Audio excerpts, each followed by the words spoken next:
Start streaming. Go.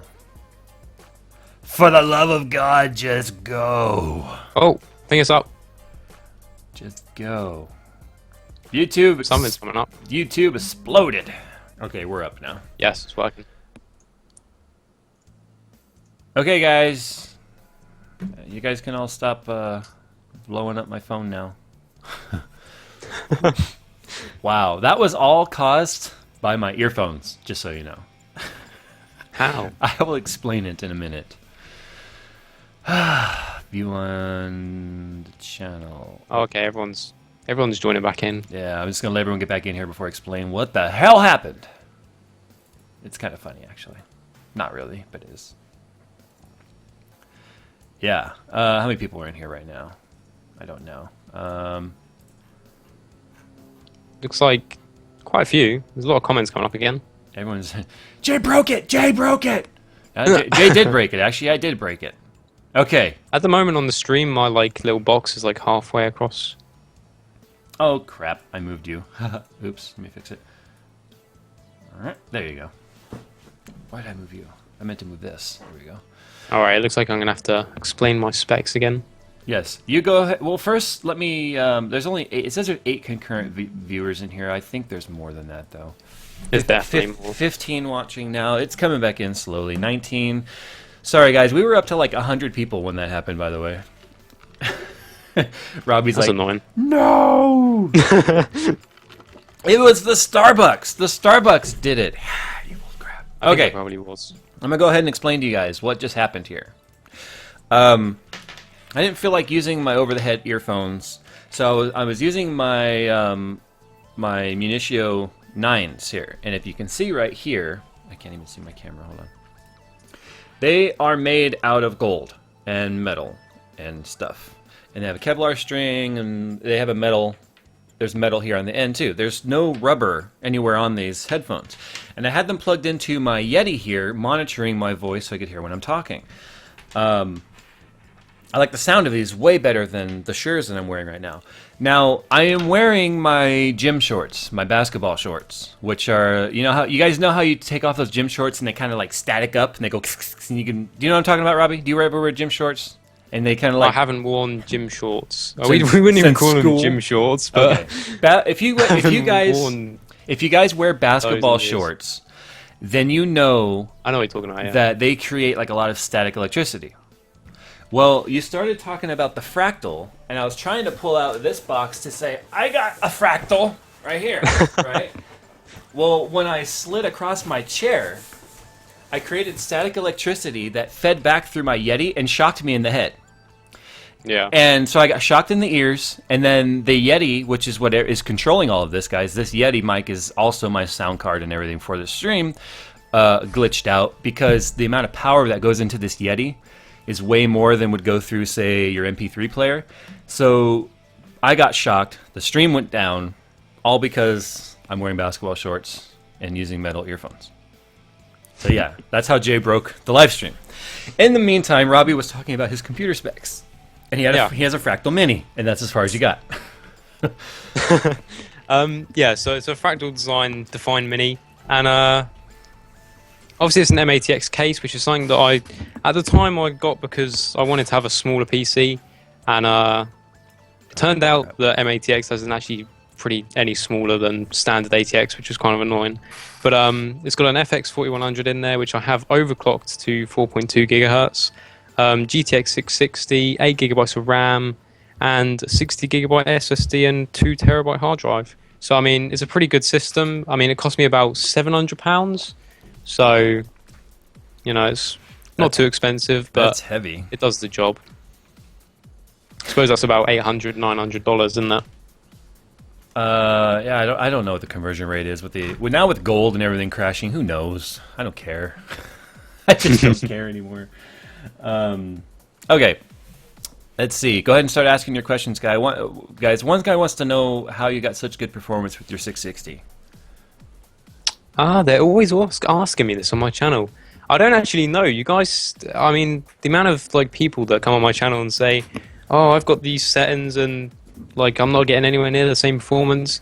It's all about just optimizing your settings, really. I mean, that's what I do quite a lot of the time, and Obviously, my processor's overclocked as well, so I think that helps a bit. You know what I find the most common reason people tell me that I find out when their graphics card isn't performing good is they've got the MSAA like cranked up. Yeah, that's very true actually, because that is one thing that I always have turned off, and it really, like, as soon as I put that on, my performance just drops like crazy. And to be honest, I don't even notice a difference. Like visually, I cannot really notice any difference when it's turned on. On, So 1080p, it's not so bad. And a lot of people, too, don't realize that when they go with a larger format monitor, like a 1440 or even a 1600, you don't need MSAA at all. Because there's enough pixels to round out the edges. You don't need it. In fact, you just create more lag. Most graphics card manufacturers recommend you turn it off on anything above 1080p. Yeah. But, you know, spec-wise, when it comes to the amount of CUDA cores and the amount of stream processors and the amount of memory, with the exception of the memory bus, I believe your memory bus is a 128-bit. Not sure, I think it's 128-bit memory bus. Could be 256. I don't think so, though. The specs on that are equal to the GTX 580, which I had prior to my 680. So that's why the 660 does good. It's just, you know, the games are progressing, and so is the requirements. Yeah, I mean, as long as you sort of pair it with a decent processor and all that stuff, then, I mean, I can play like pretty much any game almost maxed out. Like sometimes I'll have to turn some things down, like shadows, but I can pretty much run anything maxed out and get, you know, at least 40 to 60 FPS, normally a lot more. So, I mean, it's a great card, really. Okay, I really like it. So 4BA55 wants to know what my first custom build was. Gosh, guys, I've owned only one store-bought computer in my life, so I'd have to go back to like a kid, and I can't remember those specs. I believe it was I remember it was like a Pentium 2 with like a Voodoo 3D 2, I think it was, and like 64 megs of memory. And but if you were talking like pure gaming PC where I was older and knew what the hell I was doing, I've owned one computer ever. It was an Alienware, and that was the biggest pile of crap I ever owned. Honestly, I'm serious. I hear they have so many problems with those, like they're crashing and they have the same reliability you would expect from a Dell because they're a Dell. So anyway, I think it was a Pentium D. I built it to run Flight Simulator 10, by the way. It was a Pentium D. It was an NVIDIA 7600 GT-KO graphics card, 2 gigs of RAM. The motherboard was an Asus. It was designed for overclocking. I don't remember what it was, but it was a P series. Cheap case, like $25 case. I like ran down to the local, PC club and bought one of those. And I was so proud of that computer. And I came home and I put it together, and that was before the days when power supplies allowed you to only plug particular plugs in a certain spot. You know how the plugs on power supplies now have shapes, so they only fit one way? Well, the 4-pin... at the time, graphics cards didn't have 6-pin and 8-pin. They had 4-pin and 6-pin graphics cards. And the 4-pin PCI Express slot would fit in the 4-pin power plug for the CPU on the top of the board. So I got home, I put it together, and I plugged in the PCI Express thinking it was the 12-volt for the CPU, plugged it in, fried my board. Actually watched a couple of the chips on the board like bubble and pop. Oh. So fortunately, I was able to silver tongue my way back into a replacement board at the store. Even though there was physical showing damage, they gave me a new one. But that's why I tell people, hey, a lot of the things I know is because I've effed up I don't know how many components by doing things the wrong way. That was like probably the one thing I was worried about most. Like, because I mean, I had a custom PC before this one, but it was like I didn't build it myself. It was like helped out with my dad a lot. Because that was when I was like, I must have been like 12 when I got that PC. So with this, like, I was doing it all on my own, and it was like, it was pretty scary, and it was very satisfying when I pressed the on button and it actually worked. I did not think it would. Somebody's asking about 660 Ti versus 7870. These are some parts for the computer I'm going to be building today, actually. I've got a 7870 right here. And the Ti... this is the overclock edition, by the way. It is not the gigahertz edition. So what you guys have to realize when it comes to these graphics cards is There was a early run 7000 series AMD, and then there was a revision, like a V2 run of the 7800 series, and that's when they made some progress on their 28 nanometer chips for AMD, and then they were able to bump them up to over a gigahertz core clock out of the box. So if you're comparing the Ti to a gigahertz edition, I think you might get better bang for your buck out of the gigahertz, because you can get a 7870 gigahertz in the States for under 300, but you're still going to pay 300 plus for a 660 Ti. And with I don't remember what they call OpenGL, is what I believe AMD calls their like CUDA technology. I believe it's called OpenGL. I can't remember that. Yeah, it's okay. A lot of process or rendering companies or programs are using OpenGL now, and not just CUDA technology. So the days of saying, "Oh, if you're a video editor, go with NVIDIA," are kind of going away. And in fact, Adobe CS6 is optimized for OpenGL on top of CUDA. CUDA is not their main optimization anymore. So if you use a lot of heavy Photoshop, After Effects or Premiere, you want an AMD card. So the game's changing, and I love AMD for that. Even though I still love my 680, I won't get rid of that. I'm definitely a fan of AMD, like processor-wise. Definitely a fan of them over Intel.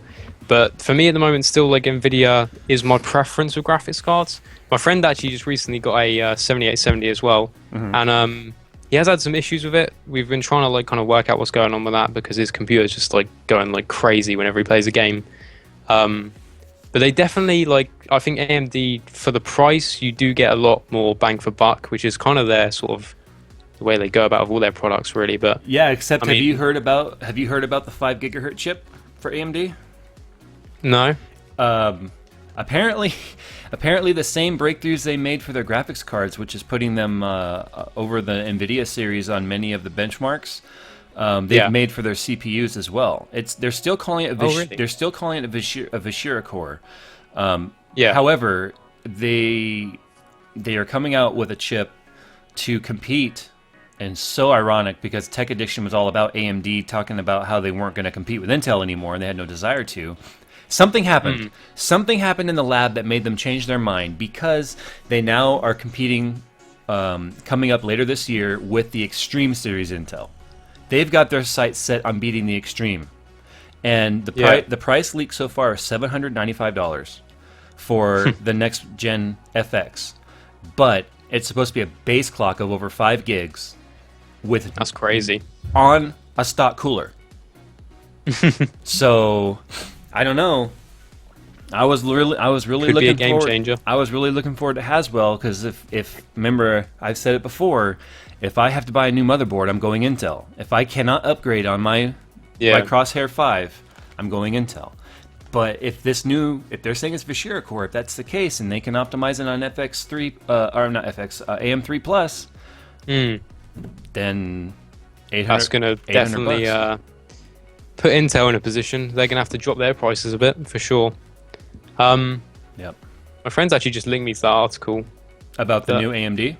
Yeah. I mean, again, it's not official from AMD, but that would be good, because we need the competition in there. You know? We really do, yeah.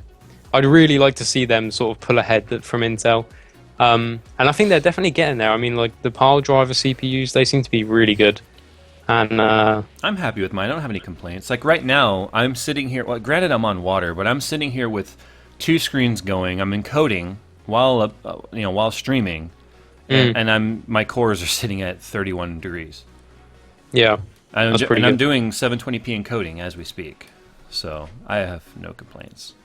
Even though it's going up as 360p, it processes at HD. Coconut Monkey wants to know if 3D monitors are worth it. Have you ever used a 3D monitor? I haven't, and I, to be honest, don't have any desire to. I think like maybe if I had like an unlimited budget and like I was going to spend that much on a monitor, then I might enjoy it, but it's probably not something I'd want to use all the time, and it would just be a bit of a hassle, because obviously you've got to get all the glasses on and everything. Right. But I mean, and guys, if you're just joining, because this was the second link I put up. This is Robbiex27 on YouTube here. He is a tech guy like me. He does gameplays. He does tech vids. He does a video series each week called Weekend Review, where he takes his favorite... Weekend Review, yeah. No, Weekend Review sounds like a college show. Anyway, Week in Review, where he talks about his favorite articles from the week and kind of summarizes what's happened in the world of tech. And I've put his video, or his channel link, down in the description. If you guys like what you see, go hit subscribe. He's a small YouTuber, but I think he's got potential, which is why he's on this show. Just wanted to. I see a lot of new people coming in, so I wanted to put that out there. Regarding the 3D, my second monitor is a 120 hertz 3D monitor. It's a $500 monitor that I use as a second. Like, I just put junk on it over there. The only time I've used the 3D on it was back when I had my GTX 580. So it's not a modern experience with 3D, but because it's 120 hertz, the graphics card couldn't keep up with it. Because remember, guys, when you do 3D, it has to render the image twice. It has to render it offset, so everything gets put up there twice. It was crazy. Yeah. It was laggy. It was cool looking, but it was laggy. I personally didn't care so much about the 3D because my eyes, I'm one of those like 5% of the people who can't process and look at 3D. I get a migraine within 10 seconds of looking at a 3D image, so I didn't really care. But I mean, it's cool for watching. Like, if I put Netflix over there, I can get that 120 hertz refresh rate of like when you look at it on a big screen TV, it's got that fluid motion. So that's one of the reasons why I have it too. But 3D monitors still are so expensive. And if you're going to do 3D, I really recommend SLI, and you're going to pay a lot of money for that. Just for the 3D, I don't know if it's worth it. I really don't. Battlefield on 3D was definitely interesting, though. I'll tell you that, because it's funny. You can gauge the bullet drop better because you can see it drop. You can see the bullet travel, which is you can see it anyway in a 2D image, but you get a perspective of it. And it's really neat. It's definitely something like I'd like to try it out. But it's like you've got to definitely have like a really good system to be able to do it properly, and you wouldn't want to be like doing it with sort of low frame rates. And I mean, at the minute of the price that it's put at, it's not really a viable option for most people. Yeah. But maybe in the future, I don't know. Well, even my Panasonic Plasma in my living room is 3D TV, and I used it once. In fact, it came with 2 sets of 3D glasses, and I took them back to Best Buy and asked them if I could exchange the glasses for some other perk. So they ended up giving me like 4 free Blu-rays or something like that. Yeah, I just personally don't do the 3D. I can't. See, there's a lot of graphics cards questions. Oh my gosh. There is, yeah. That's the same. That's the most common. That's the most common comment or inbox message I get constantly is this graphics card or that graphics card. And guys, you gotta understand that is probably one of the hardest questions to answer next to AMD or Intel, because I don't know what you guys do. I don't know what you're going to play. I don't know what resolution you're going to play at. I don't know the rest of the specs of your system. I had one guy ask me 670 or 7950, and then I asked him for the rest of his specs, and he was on an Athlon X2. Oh, it was like, you're going to bottleneck the crap out of yourself. None of them. Yeah. Don't get any of those. Get a processor. What graphics card are you using now? And he had like a 560. I was like, keep your 560 and get a processor. Watch what happens. But I don't blame them though, because specs are confusing for a lot of people. There's so many numbers out there. I mean, people just need to be like clearer for sure, like on what they're after. But I mean, there is a lot of like depends on factors. I mean, as you say, like depends on what you're going to be playing, your size of your screen, loads of stuff. Yeah. Yeah. H Reef wants to know 8320 8-core versus i5 3570K. It's the same answer I give to people when they ask if it's an 8350 either. Are you going to overclock? The AMD really pulls ahead of the i5 in overclocking and rendering. If you're going purely gaming, if you can get an i5 combo package like I did for that $850 build I did, where granted it's not a Z77 motherboard, it's a B75. We got that chip and motherboard for less than 200 American. So, if you can get a deal like that, go with the i5. If you want to render out videos, the 8 cores will give you 10 or 15% advantage, which over time, it's one of the reasons why I went with the 8350 and ate my words when I told people I wouldn't buy one because it was only a 20% improvement for me. I got to thinking about it. When I'm doing this whole YouTube thing, and I don't... Because if you start using your computer while you're rendering, if you cause any sort of a slowdown or a hiccup, you can get glitches in your render. I don't... That's like what I've heard a lot recently, because I've had a couple issues with Sony Movie Studio. Yeah. And that's something I didn't actually know, so... So I don't touch my computer when it's rendering. And granted, this may sound like an elitist comment here. You know, it takes me 8 to 10 minutes to render a 15-minute video. And there's people out there that take an hour or more, or 2 hours. Well, to I do mean, that. for me, it takes... For like a 10-minute video, that would probably be, somewhere near to 45 minutes to an hour. Yeah, so already, I mean, just 8 to 10 minutes sounds, amazing. But the fact that I was able to drop that down to about 8 minutes, 7 minutes with the 8350, I looked at that and went, how much time am I gaining back over time? You know, over the course of a year and probably putting out another 100 videos, how much time did I get back? So I looked at it that way. Not to mention, after I sold my 8120, I got the 8350 for less than $100 once I put cash with it. So yeah. Okay. For B855 again, Jay, what do you think about the quad-core i5 versus? Okay, so he's asking me about system specs here. i5. He says 3.4 gigs. I'm assuming he means the 3570. 8 gigs. Yeah, probably. 1330. I'm assuming he means 1333. And AMD 7770 with Far Cry 3. Far Cry 3 is going to give that 7770 a run for its money, I think. Because remember, Far Cry is built on the Cry engine, and the Cry engine has always been pretty demanding. I gotta quickly let my cat out the door. 1 second. All right. He's got to go. He's got to go tend to his kitty. So anyway. Okay, let's check out some more questions here. Tom Taylor says, will I be able to fit the Gigabyte HD 7970 GHz edition into a BitPhoenix Prodigy? Any help? Oh, boy. For the record, I really want to build something into a Prodigy. I really want to build a Prodigy system. With that said, I've seen several people put Titans in there. So I'm going to assume that your 7970 will fit. Now, I had a 7970 briefly, and I will say that that monster is huge. It is very long. I believe it will fit, but you're going to want to check the specs on the case and their specifications. Usually they have a GPU length measurement in there. I think you're going to be within a half inch. I think these are going to be within about a half inch, but I've seen several builds with the BitPhoenix Prodigy with Titans in it, so... Definitely going to want to look at... Well, you could probably actually just look at the comparison between the Titan and the 7970, see if they're any different. Yeah, and back in the old days, instead of the power plugs on the graphics cards coming in the top, they used to go in the back and stick out, which was even worse. And cases have only gotten bigger since then. You know, that was back when... but graphics cards are getting short. I mean, have you taken a look at the... Is your 660 a standard PCB, or is it the short one?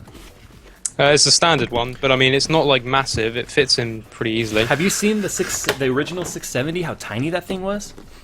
I'm not sure. I've seen one. They're only 5 in inches the long. local shop. They're only 5 inches long. This is the 7970 right here. 7970. The 7870 right here, and this thing is more powerful than the 580, and the 580 was like 2 inches longer than this. And it's just, it's light. It doesn't put all kinds of droop on your motherboard. It's quiet. Things are really improving. But they used to, back in the day, they used to have the plugs plug in like this in the back, and then they moved it to the top because they realized that it just wasn't working out because everything was too The ones long. that you're holding now, the 670 or the... This is the 79 or 7870 right here. Yeah, see, that's the exact one that my friend's just got recently, but he's been having issues with it, which we're trying to sort out at the moment. Well, I'm going to be doing full testing on this one here. I'm going to be doing benchmarking, comparisons. Yeah, I've got the comparison. I've got the benchmark results still from the standard 660, which is in the same price range as this, so I can give it a solid recommendation. One thing actually, to consider as well is if you're looking between like the 7870 and the 660, the 7870 actually has 2 power supply things. Right. Whereas the 660's only got 1.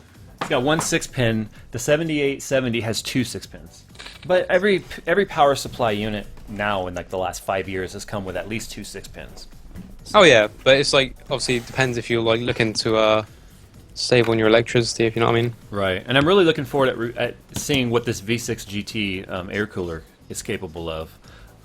I've seen some really impressive. I've seen some really impressive results on this thing when it comes to overclocking. And you know, I hate the fact that one of the videos I watched, which I feel ashamed for, was Labco Price Tech's review of the thing. Oh But God, God. I felt like I needed a shower.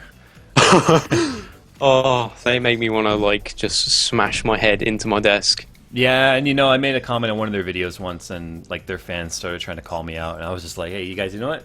You guys can have that corner of YouTube. It's all yours." I mean, they try hard, but that's the problem. Occasionally I'll go over to that channel and just look at what's going on, and I don't know. You know you're we doing shouldn't it. talk You about know them you're 'cause I'll get doing it angry. wrong when practically every video has as many dislikes as likes. I know. And just some of the things that I mean, they're like the biggest Intel fanboys you could possibly get. And, I mean, anything AMD, they just instantly hate on, which annoys the hell out of me because, like, for me, AMD's been a, like, great option if you're on a budget and that. And they just won't accept anything that, I mean, to them, AMD is just, like, nothing. It's just like a, well, I don't know. All right. But, so there's like there's some comments in the chat that's making me laugh a little bit. Actually, there's like a little argument going on about the Titan there. Okay, Yeah, I've so seen it. let me back up a little bit here, guys. There's a lot of comments and questions that are coming in. I do the best I can to watch them, but as of the last few weeks, I have to kind of pick and choose what I answer. There's just too many. In the beginning, when I used to have like 15 people watching, I could answer everything, but I'll try and get back to them. And as I always say, I come back for the next few days and read the comments and try and type responses as much as I can. With that said, Ocasio23J says, Jay, what do you expect from Haswell or Ivy Bridge E? From what I understand, it's going to be back on the 2011 socket, which gives a lot of love to people who stayed on X79, and it kind of gives a big finger to everyone who went to Z77. is that Haswell that's going to be? Well, you know, I haven't been following Intel as closely as I've been following AMD, only because I think AMD is kind of where the buzz is right now, where everyone wants to know what's the future of AMD. It's funny when you have a company like AMD that can dominate a graphics card industry again, but still just can't gain traction on the CPU front, which is why I'm really hoping that their FX finally lives up to the FX name. But at a $795 price tag, I mean, shoot, I mean, the channel will easily pay for it, but that's still a lot of money to throw into a processor. Yeah. And it also makes me wonder, is the 990 FX chipset going to handle it, or are we going to be up into a 1000 series chipset that's going to be required? So again, if I have to buy a new motherboard, I'm not going to stay AMD, I don't think. Somebody wants to know, Michael Ador says, hey Jay, what do you think about Adam Orth's resignation and Microsoft's continued silence regarding Always Online for 720? Here's how I think the relationship and conversation went with Adam Orth. He made his tweets, and everything went crazy over the weekend. And it had a lot of time to sink in with Microsoft. And he was called into the boss's office on Monday and said, hey Adam, let's have a chat. Come and see me in my office, please. And I think he got that by email on Sunday night. Adam, come see me first thing in the morning. Okay. So Moses is in, yes, boss. And he goes, what the hell is wrong with you? Right? That sort of thing. And like I said in my video, if you're a public-facing official for any sort of company, it doesn't matter what it is. If the public sees what you say, there is no such thing as privacy. Everything you say, and what he did here was he created a situation where he's got Microsoft all over his Twitter, like Microsoft Creative Director, Microsoft, and he worked at Microsoft. You look at his LinkedIn, Microsoft. You look up Adam Orth, you see Microsoft, and so Adam Orth is now the voice of Microsoft, whether he's an official spokesperson or not, saying Always Online is the world we live in, which it's not, by the way. Nothing we have requires the internet to work. Everything still works without the internet. You just lose features. And saying to deal with it. And then sort of publicly dissing people who live in rural areas, which is still like half the United States is a rural area. If you look at a population map of the United States, it's like a big ball of density in Southern California, and it's a big ball of density up in New England, and then you look in the middle of the United States, and what is it? It's sparse. Do you remember the Halo map? Do you remember the Halo like gameplay map when you would be sitting in a lobby and you'd see all the little lights on where people were playing? Yeah. Middle of the United States is dark, and Yeah. that is the majority of the United States. I think the statistic was over 65% of people live more than 3 hours away from a major metropolitan area. Okay, that's huge. What does that mean? That means you get the crumbs of internet connections. And then, I mean, I really don't know what he was thinking when he tweeted that stuff, but he's called into the office, and I think the conversation went something like this. I think you know what we have to do. Now, there's two options. yeah, You can resign, Or or fire. you can get fired. Resignation looks a little bit better on the resume, yeah, but the bottom line is we're severing this relationship. And so he resigned to save face in a way. Now, he'll get another job somewhere. I mean, he's worked for Sony, he's worked for PopCap, he's worked for Bungie, he's worked for Microsoft. He's going to get a job somewhere. But the thing is, now he's going to have a hard time getting a job, I think, because everyone's going to now look at him as, is he going to run his mouth and make us look bad? Microsoft is not willing to talk about the 720 because it's not time. Why would they? I don't blame them for not saying anything about Always Online.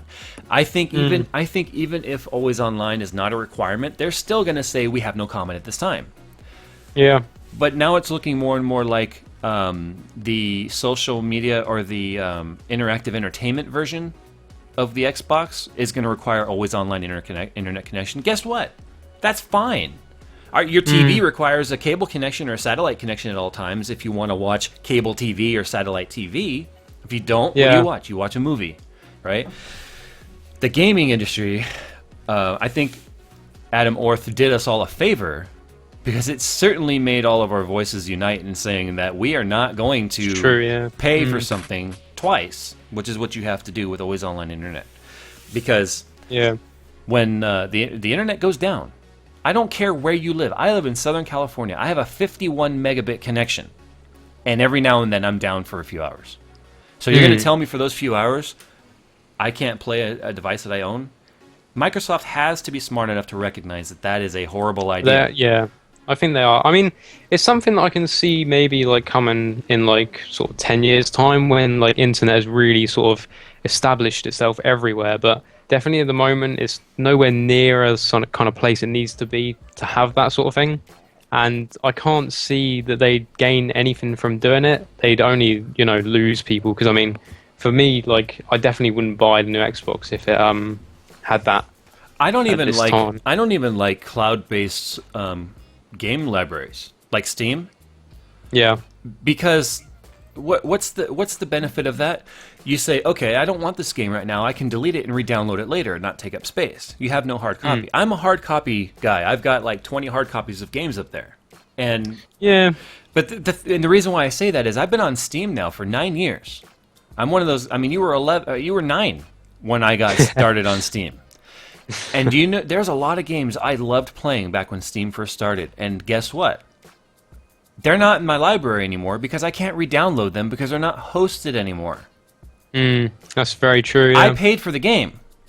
But because it went end of life before I could re-download it, I can't play it anymore. And I've got about 5 or 6 games in my library that are sitting there on my owned list, but when I double click and hit download, it's grayed out and then you can't get it. Yeah. So that's my I definitely used to kind of like having the discs more. Like, I mean, with like DVDs, I still have all my DVDs and that. I don't use anything like Netflix or online movie stuff. But with games, like since I've had a PC, I've definitely been, just pretty much buying all of them on Steam. I've got like Far Cry 3 and a couple classics on disc still. So I think definitely with PC, it's moving more towards all being online. But I don't know. I suppose Xbox. It'll be interesting to see actually what they do with the next Xbox. Whether you download games or buy them on disc still.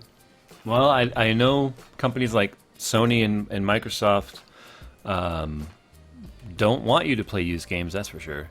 Exactly. Yeah. Okay, so I see a question here I want to answer. Richard James Owen says his GPU is running at 70 degrees Celsius, but his CPU and motherboard is running 30 degrees temp. Is that 70 degrees at idle or during gameplay? And what GPU is it? That all matters. 70 degrees is not that hot. I mean, even though I'm on water cooling, when we have a 115 degree day here, which I think for you is like nearly 40 degrees Celsius, my graphics card will still get pretty damn warm. I mean, yeah. mine never really goes above 60, to be honest. Let me have a look at it now. Now, which version of the 660 do you have? It's the MSI overclocked one. So Not is entirely it sure. a twin Frozer style, like 2 fans? Twin Frozer 2, I think. Yeah, yeah. So it should stay pretty cool. I think the only one that's cooler is Gigabyte's 3-fan model. It's currently at 45 degrees, and it doesn't really change too much. I mean, it'll probably go up to like 60 when I start gaming, but Right. that's about it. Better Game System wants to know how we feel about ROG motherboards and GPUs. I'll start first since I own an ROG, and that $4,000 build was also featuring an Asus ROG motherboard. ROG is Republic of Gamers, if any of you guys don't know. The Republic of Gamers is Asus. It's like their Elite series. It comes with a lot of features that I think the average builder or gamer won't use. Mine has 9 fan headers on it, and I use software to control all of my fans on my radiators and my case, and I want them to either turn off or slow down or speed up based on the conditions. Sometimes I leave my window open in my office. I walk in here and it's like 45, 50 degrees. I leave the fans off, and they don't make any noise. But I just have it software set to do that. The fan headers on the ROG boards are rated 24 watts, and most fans don't use more than 4 watts. So I can have 3 or 4 fans hooked up to one header with no problems. Other motherboards are only like 10 watt rated. They have what's called ROG Connect, and what that is, it's like a double-sided USB cable, where it's a standard USB on both ends. And I can plug it into the ROG port on the back of my motherboard right there, and then plug it into my laptop, and I can do real-time overclocking and tuning of it without having to do a BIOS and reboot, BIOS reboot, BIOS reboot. I can also check out anything remotely if I wanted. Like if I left my computer on and I had it hooked up to the ROG Connect and I have it uploading to a server, I can see real-time information of what's happening with my computer. If you're planning on using it for some sort of a server in that. ROG also tends to have better cooling involved. The heat sinks are very beefy. Like my motherboard never gets over 30 degrees Celsius. My North Bridge is overclocked as well, because when you overclock a processor, you also overclock the North Bridge. I think the most I've seen it get while fully rendering something is like 42 degrees Celsius. So the graphics cards, on the other hand, I don't see. I'm not a firm believer of the custom versions of graphics cards. One, because I do a lot of water cooling, so I don't want to pay for the extra air cooling that they put on there. The only thing I like about custom graphics cards are models that unlock the voltage control. Again, because I do overclocking. Like the MSI Lightning of the 680. Or I believe there's the ROG of the 680, I think, also has unlocked voltage control. I could be wrong. But what the graphics card that I'm using right now, it's the GeForce, it's an MSI GeForce 680. It's not a twin Frozer. It's a reference model. It had the stock, NVIDIA style fan on it. Bare bones. However, I got a gem that overclocks to 1306 megahertz. The $4,000 build I did, again, I went with 2 MSI 680s. Those were twin Frozers. One capped out at 1270, and another one wouldn't overclock over like 1230. So all identical. In fact, my reference card is the same as what's used in the twin Frozer. They're reference cards, just different coolers. And you can see there's a huge variance in overclocking there. If you're buying these cards and just sticking them in your computer, you will see more performance out of like the OC models or the For the Win models, or the I won't say the Aries. That's kind of like a huge flagship model. It's all up to you. I don't think it's worth the extra $50 or $60 they want to charge you to overclock it like 20 megahertz. I don't even feel that there's a noticeable difference in 20 megahertz on a graphics card, which is the typical overclock of an overclock version. They do also look nice as well, though, I think, compared to the like reference models. But I mean, well, don't forget EVGA's for the Win model is still the stock cooler, so it looks identical. Yeah, I suppose, yeah. But I mean, like graphics card overclocking is something I haven't really. I mean, obviously I can't anyway with my 660, but I'm not sure if it's something I'd ever. Sure, you can. Overclock the 660 I did in the 850 build. I did try once, but it went pretty wrong. Basically ended in the computer like killing itself. But like blue screening. Like actually, this. that's what happened the first time I tried overclocking my processor. This was like probably a week after I'd got my PC, and I just went into the BIOS like messing around, and I was like, oh, let's overclock this processor. So I put it onto like 4.5 gigahertz straight away, and the computer shut down, and I was like, oh god, what have I done? And it wouldn't start up again. Clear BIOS or clear CMOS, it'll boot right up. That's what I did, yeah. Yeah, you can't really break anything anymore unless you extremely overvolt. Like frequency wise, it just won't turn on. A lot of people, or it'll go into like a loop boot where it'll turn on and then it'll turn off and then it'll turn on. Yeah. The ROG boards, by the way, guys, one more thing I thought of, because they're overclocking boards, if they fail like 5 auto restarts, it resets CMOS by itself. And not to mention, on the back of my computer, there's a green LED button that has like what looks like one of those refresh buttons, like a circle with an arrow, like at the top of like Chrome. You push it, it resets everything, so you don't have to open the case up or anything. It's quite handy, yeah. It is. I mean, at first, like when mine happened, I didn't really know how to sort it out, and I quickly searced it. That's when you get that panic mode, like, oh my god, I broke it. Oh my god, I broke it. Oh my god, I literally thought, and I went to bed that night like, oh my god, I've just broken this PC that I spent like so much money on. But if you don't, if you don't smell it and you don't hear anything, you're fine. Like if it didn't physically make a little pop or a crack sound and you don't smell anything, you're good. That's really about it. Okay. Nico HD Gaming wants to know, when will the next plateau, like the sweet spot, be in price and power with graphics cards be, like the GTX 680? In his opinion right now, because he feels like that card is getting old. Well, that card is old. It's over a year old. It came out March 22nd, 2012. It's funny how they age so fast. I mean, no, it's computers. You know, it is what it is. And the thing, NVIDIA tends to have about an 18-month recycle or release cycle. So you can expect something new from NVIDIA within the next 3-4 months probably.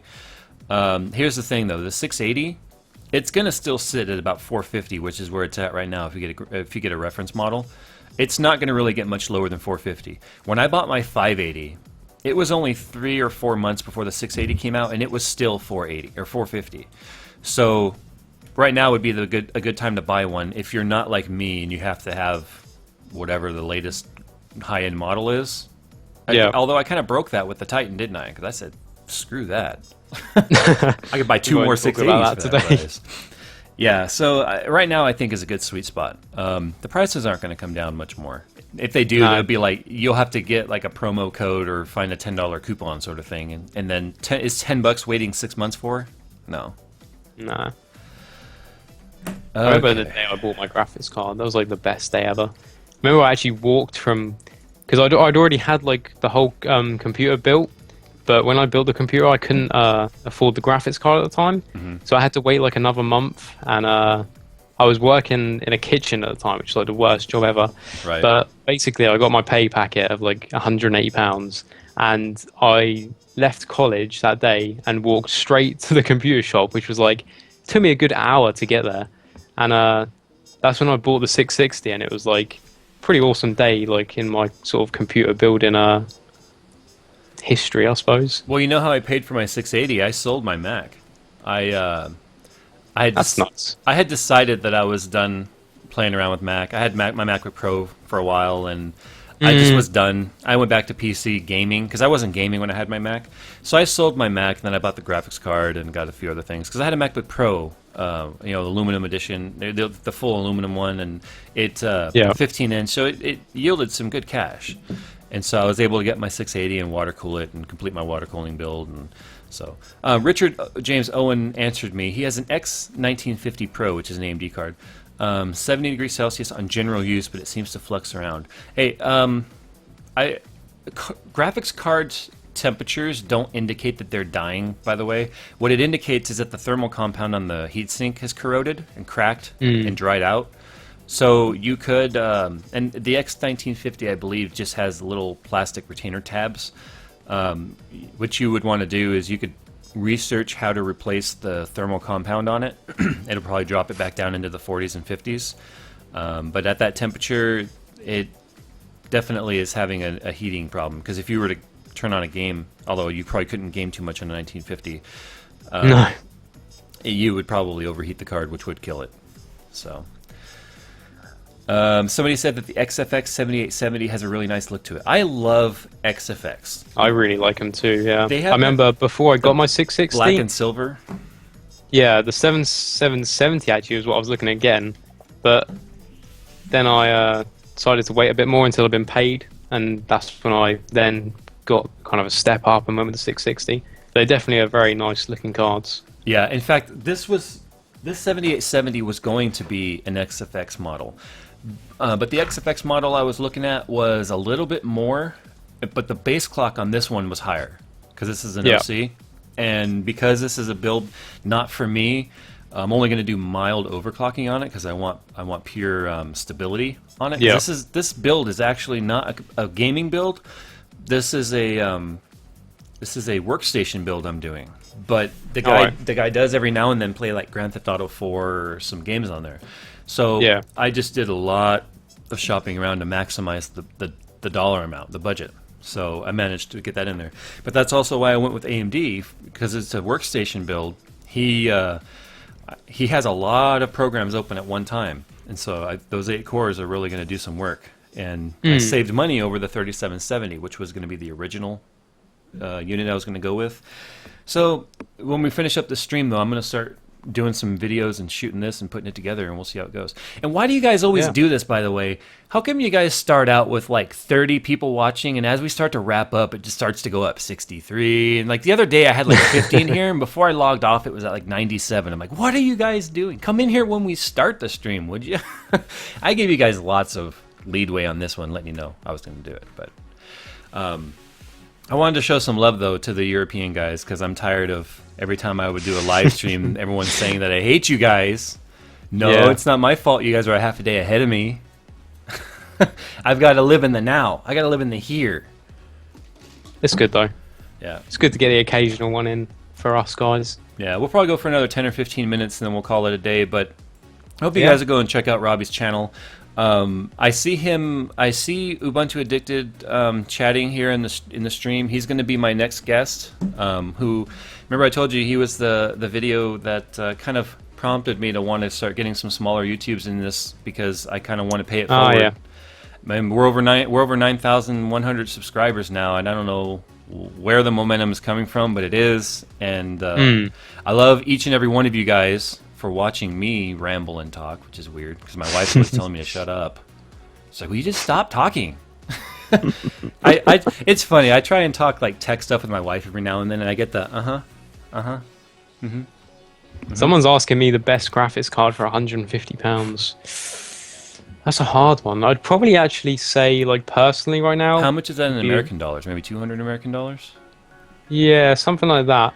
I mean, I've been kind of interested in the 650 Ti's at the minute, and mainly because obviously you can overclock them, which is a nice feature for the price. I'm just going to quickly have a look at how much they're retailing for.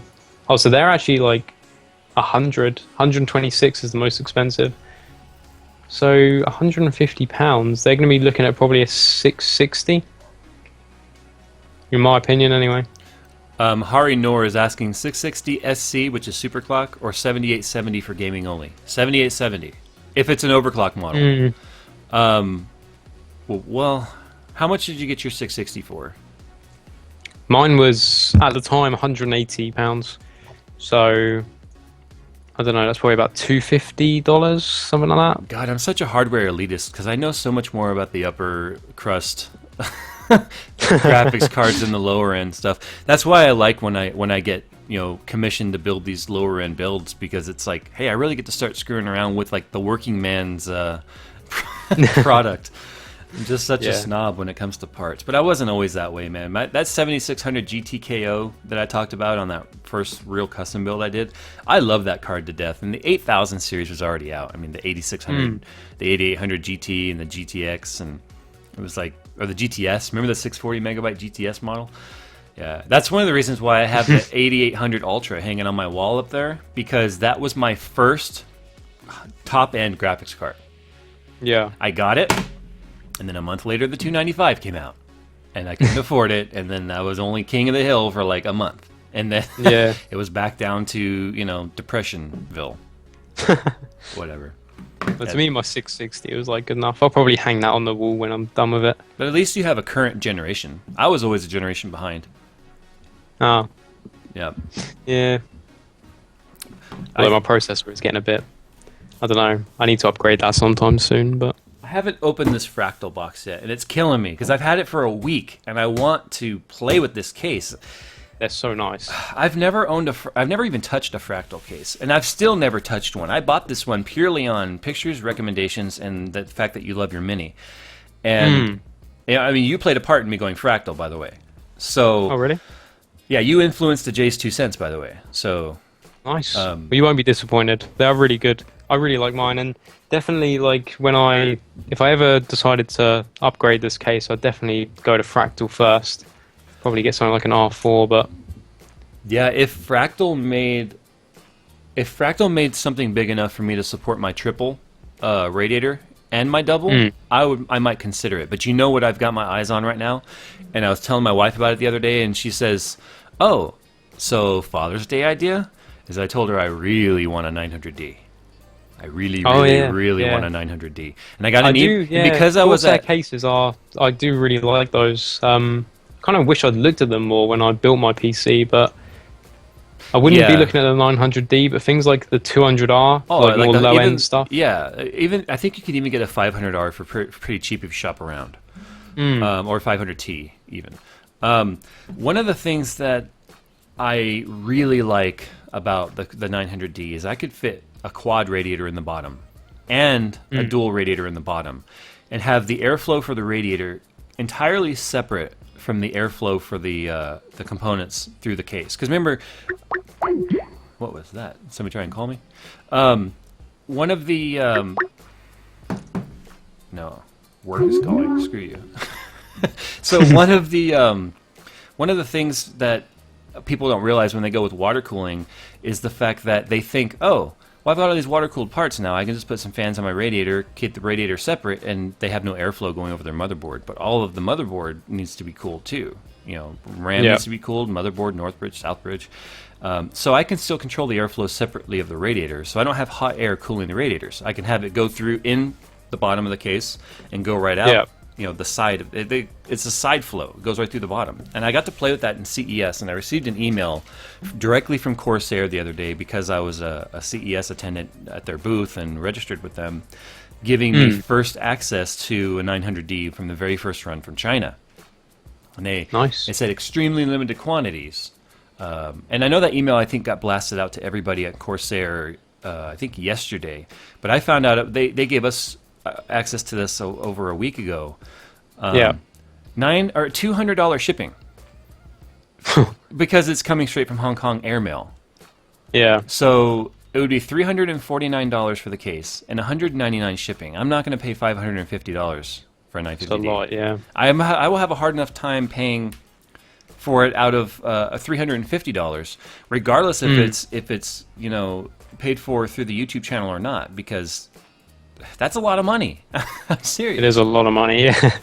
I mean, like, personally, like, I probably wouldn't really go over 100 unless I was on some, like, crazy budget, but I mean, you can get pretty good value for money at the moment with cases, unless you're, like, building, like, a super computer. I mean, like, I suppose your custom computer that you've got yourself is pretty substantial and worthy of a case. But you know But you know what I would go with, though, if I was doing a true custom build and I wanted it to be unique in mine, I would go with something from Case Labs, and I would put together a case myself with the components I want in there. And I wouldn't have an optical drive. I don't have an optical drive now, which is funny. I do. My case I looks still have so one, empty. I just really want to redo everything. What am I hearing? I know, you keep saying you want to redo everything. I think I'm hearing my daughter getting reprimanded by grandma. So anyway, yeah, I'm looking at my case and stuff now, and I'm starting to get that itch again, where I look at it and I go, time for something new, you know, which is just sad because I know that so many people out there, like, they want me to will them my computer when I die, and I think some of them are plotting my death just to get it. Maybe you should do a giveaway, like 100k subscribers. 100,000 subscriber giveaway. You could have my computer that by that time will be like 3 years obsolete. Just say that, yeah. Okay, at 100,000 subscribers, I will give away this computer, but it will be 3 years obsolete because it'll take me 3 years to get there. Yeah. All right. Well, this is like Boogie's lightning round. You guys getting your questions now? We're gonna turn this off, and I'm gonna start playing around with some computer parts. But I hope you guys honestly will go and check out Robbie's channel. I like it. JayzTwoCents watches it when he has the time to watch stuff. I hate being one of those guys that's like, hey, I make videos, but I don't watch them. I try. Every now and then I go into my subscription, my sub box, and it's like 99 plus symbol as activities that I haven't seen, and it's like, oh my god. And I'm not even it subscribed takes a lot to of time, that doesn't it? I mean, yeah. every video is like 10 minutes plus, so I can't watch all my videos in my feed, but... Yeah. Well... I'm debating whether or not I want to make a build video with this build, but I've already done the 850 build. I've done the high-end build. It would be redundant, I think. I don't know how I would present this as being anything new. I mean, you could just do like a kind of simple one, just like show all the parts and then do the build. You don't have to make it like super complicated. I need to start doing kind of like you did, virtual builds. You know, because I think that's because those can be easily updated, and I hated doing virtual builds because I want to be able to bench them at the end. Yeah, I want to be able to say this is the performance you got out of it. Everything else is virtual, and I don't know. If I had the money, I'd love to do like a budget build, because there's a lot of people that I don't know. I want to start getting people into PC gaming, and it's something that I really like now. And I mean, I used to be a console gamer for like 8-10 years, but you know, it's just not really financially an option at the moment. So I'm trying to help out people as much as I can with those how to build a PC videos, and I think so far they have been kind of well received and people are finding them helpful. But I do get a lot of questions like all the time, just like people coming over from my PC videos like, what should I do? I want to spend like £350 and get something that will play like the latest games, and it's just, you can do it, but they just need kind of the right advice, I suppose. Griff Draws wants to know what the best graphics card for gaming, but also Photoshop and video editing would be in between the 100 to 200. AMD. He wants to know AMD or NVIDIA. I honestly think in the $200 price range, AMD is going to be hard to beat. But with the $200 price range, you're going to be looking at like the 7770 or the 7850 non-gigahertz editions. And those are constantly trading blows with AMD or with NVIDIA. So I really, really wish I had that 850 build that I did that had the 660 in it with this build I'm doing back here, because I would love to swap it out with the 660 and do a comparison between these two cards. Yeah, these two cards are in the 250 to 300 range. Granted, they're a little more. You know, this is a little bit more than a lot of people are asking for. But if I really hope I get to the point to where people will start sending me review product to send back, which is perfectly fine because I'll have a test bench ready to go. I mean, if I've got to be the fat Linus, I'm okay with that. You know. And it's funny too because I was at CES and I was watching Linus do a couple of his videos, right? And really? Well, yeah. I mean, I ran into Linus, I ran into Raise the World, all those guys were there. Logan, oh yeah. And so, but I only had 1,100 subs or so at the time.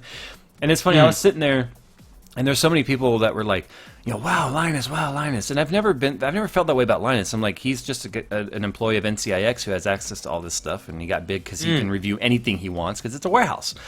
So, but he's a YouTube personality too, and he's got a lot of loyal followers. He's pretty much like a celebrity to anyone who likes PCs. Pretty much. In fact, I walked into a Fry's Electronics the other day, and they had a video of an advertisement for the product playing on loop on a monitor above the product. Yeah. Inside a retail brick and mortar store.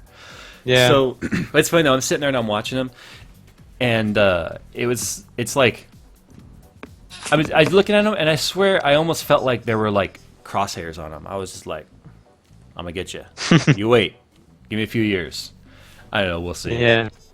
I just don't have the access to the inventory that he does. But maybe one day, who knows? But I already obliterated Lavco price tech, and I'm okay with that. Yeah, we won't talk about them. It wasn't hard. It wasn't hard to beat them. All I had to do was show up. No, not hard at all. I could probably beat them easily. Just needed the exposure. Okay, guys, we're going to go ahead and get on out of here. Lots and lots and lots and lots and lots of graphics card questions. Oh my god, I'm going to start calling this graphics talk with JayzTwoCents. Don't forget, I just noticed, actually, just from doing this stream, I'm like super close now to 800 subscribers. So, thank you again for inviting me, I suppose. So was that like 10 or 15 subs or something from this?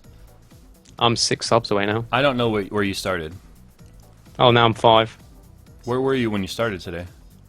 770 something. Oh, so you're getting almost... So I've gained like 20. Almost 30. Yeah, that's good.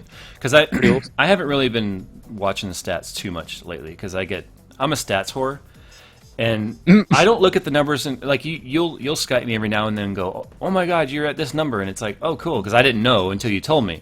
But I look at the numbers, and instead of going, oh, I gained 50 today, or I gained 120 today, it's, what did I do that, like, I'll go and I'll say, okay, on this day I uploaded this video, and the view did this, but the subs did this, and, you know, it's like, I like to put it, I overlay, like, on the analytics, I'll overlay all of those different compare to specs, and it's funny, too, because there's times where the subs shot up, but the views went down.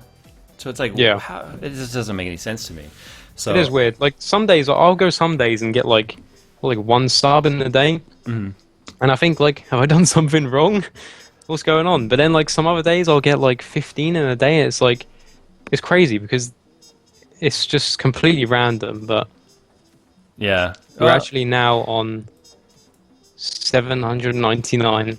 Well, who's that? Who's number 800 gonna be? Who's number 800? Right, I'm on my emails, so I'll let you know. All right, who's number 800? Let's see. I tell you what. You tell me Rift Draws was 799. Who's going to be number... Well, you know what's going to happen? People are... If I got it. Is it Toxic Base UK? Toxic Base UK. Say something in the chat. Toxic. I want to see you say something in that chat. And it might be delayed a little bit here. And I'm going to ask you a question. Oh my god, we're getting loads now. Good. 2 more. Human Livestock, Yupa Boogs. Now, guys, if you're subbing to Robbie, you got to watch his videos now. Don't be an empty sub. Subs are no good if you don't watch. Don't run away from me. Yeah, and that is very true. Actually, that's why I tell Boogie sometimes. Like, if I do a video that I like, See, the thing is, I'll tell him. He watches a lot of my videos, but I'll tell him a lot. Don't comment. Don't like it. Just go watch it. Just don't do anything with it, because sometimes I don't see. People will simply say, "Oh, Boogie likes this guy, so I'm gonna go click it," and then they'll click sub, and then they never come back. And I don't want that. You know, I want people that want to interact with the channel. So if you guys are subbing to Robbie, now you've agreed you have to watch his videos. At least watch the weekend review every single week. And the weekend review is good fun. I think I may or may not have told you, but and especially to you guys in the stream, I have been getting so many people asking me, what happened to Tech Addiction? Where's Tech Addiction? And I honestly think Tech Addiction is not doing it anymore. Might have led to like, I'm up to like 1,400 subscribers lost already. So I think a lot of that might have been from the stopping of Tech Addiction. But what a lot of people didn't realize is it was taking me like 6 or 7 hours, sometimes more. I think I spent 10 hours one time to edit that together, to film it, because I film it behind me.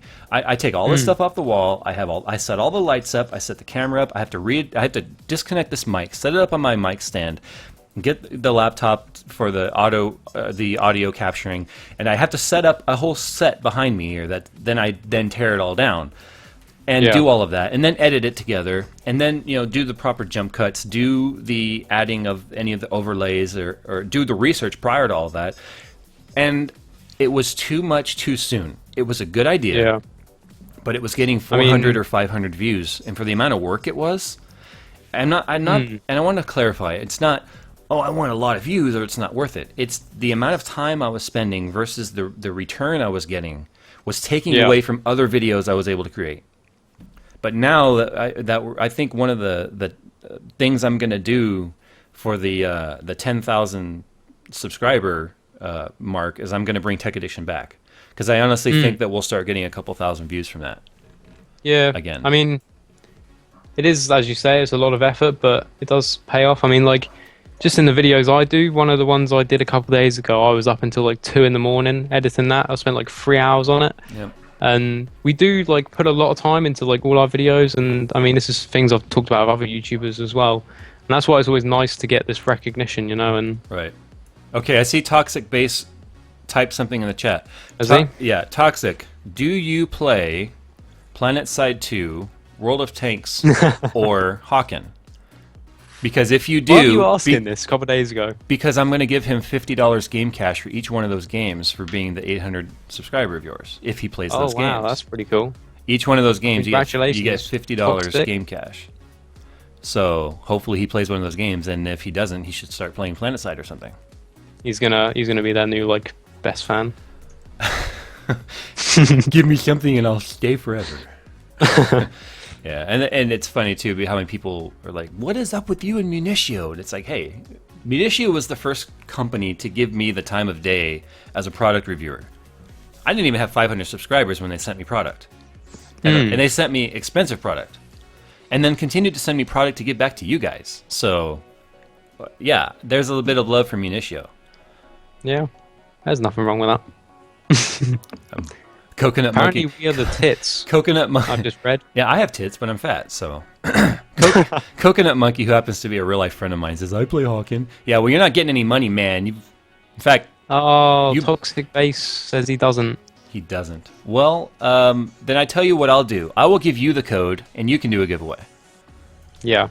We'll do that. So, for all you guys who subscribe to Robbie, I'm going to be giving him the game code that gives you $50 game cash. That's a lot of money. In fact, I got a bunch of these, by the way. I was at Micro Center, and because let's just say I bought all of the hardware for the $4,000 build there, they gave me like a stack of those. Because it's not like it's in the box for the graphics card. There's like stacks of them, and they just give you one when you buy the card. So they gave me a whole bunch of them, and I gave some away to some coworkers who play PlanetSide, and he was all excited because he apparently bought a whole bunch of station cash or whatever that means. So. Yeah, but yeah, like Ubu said, cool. I do appreciate him being honest that he doesn't play the game, because he could have taken it and just not used it. So I didn't know what I wanted to do with these. And I didn't get that many people on Twitter that said, yeah, I play. I got a lot of, well, that game's okay, or yeah, I play World of Tanks, but you know, I just, there wasn't any excitement of, yeah, I play. So I just kind of held on to the codes. And then I still need to download the BioShock and the Tomb Raider. BioShock Infinite. Yep. I'm not sure about that. I kind of want to get it, but at the moment, it's come highly recommended, especially from Boogie last night. I was on a video chat with him last night, and then he was like, oh, "I'm gonna get out of here. I'm gonna go play BioShock." And I said, "Yeah, I still have to download mine." And he told me that he highly recommends it. And then when I told him I had Tomb Raider download, then he like about jumped out of his chair and told me to do it like now. But I don't play games that much, so. Yeah, One Hitman Joe said if you don't play PlanetSide 2, then start. I should probably take that my own advice, but I don't play games anymore. PlanetSide 2 is alright. I mean, I spent like probably a couple of weeks playing it, but it kind of loses its appeal after a while, I found. And I mean, it is amazing, like playing with like the high player counts and that, but there was a lot of kind of performance issues, and I haven't been on it in a while, so chances are they have sorted all out now, but Brian Willis is asking what's PlanetSide. It's an MMO shooter game, and I think it's like 200 people in there at a time, sort of thing. Yeah, it's like different colors. I think it's more than that. Yeah, a hell of a lot. It really depends on. It's funny. Some of my Twitter followers are just now retweeting my tweet where I said I was thinking about going live early. I think he's gonna miss it. Possibly, yeah. a little bit behind there. The Papadoo one plays League of Legends. I played that. Is it better than Dust 514? Dust 514 is that new PS3 game, isn't it? So It's kind of similar, I suppose. I think Dust 514 is like a mix between what's the space? Is it EVE Online?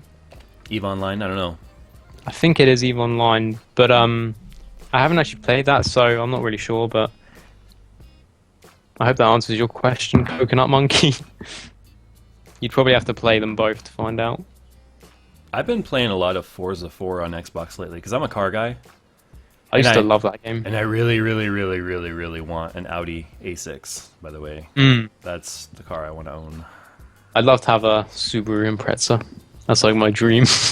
Oh, really? Yeah, but the guy that I'm friends with over at Municio, that I was down in San Diego this weekend, we went to the Municio offices. Did you see that tweet I did where I was trying out the Pro 40s? Yeah. Oh my God. Oh my God. I've listened to a lot of very high-end headphones.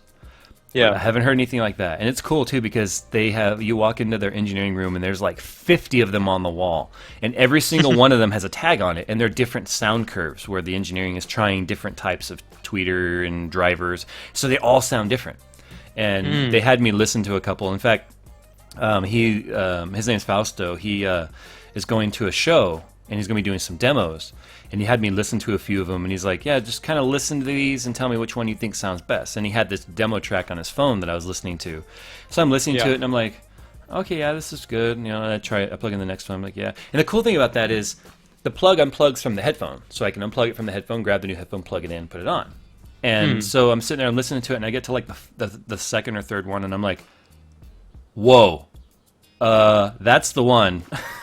And it was everything about it. The bass, I'm not kidding you. My wife confirmed. My cheeks were jiggling. They were like, it was insane. It was like some sort of like IMAX or like a 3D theater. That's pretty cool. Bass level in my ears. If you like bass, there's no. Well, a lot of the music I listen to is kind of dubstep-y, quite bassy. So yeah, maybe it's something I need to check out. I like dubstep and stuff. So anyway, guys, I appreciate you for coming and watching. Thanks for subscribing to Robbie. Do a refresh. Where are you now? I'm going to guess like 8:06. I'm going to guess 8:06. It is currently 9:45 here, and we are on 806 subscribers. Yeah. Wow. I did not look that up. I was just guessing. Yep. Creepy. All right, guys. That's pretty awesome. I'm going to get out of here. Robbie, thanks for coming. Appreciate it. Thank you for inviting me. Maybe when Tech Addiction starts rolling around, I'll get you in there, and we'll see if we can't collab in some way. So yeah, guys, we're going to go ahead and shut down the stream. Robbiex27, an EA celebrity. Go check out his channel. And if you're watching this on delay, I expect that number to be at like 900 by the weekend. So we can hope so. You better. We got to get you back to that May 1st 1,000 mark. So yes, actually, this has definitely helped with that. Good. I think according to Social Blade, I am on target, so it's going to be a close one, but I think it's definitely achievable. All right, thanks, guys, and make sure you follow him. Thank you for watching, guys. Make sure you follow him on Twitter too. It is Robbiex27 on Twitter, isn't it? Yep, it's exactly the same. All right, guys. See you later. Thanks for coming. Bye.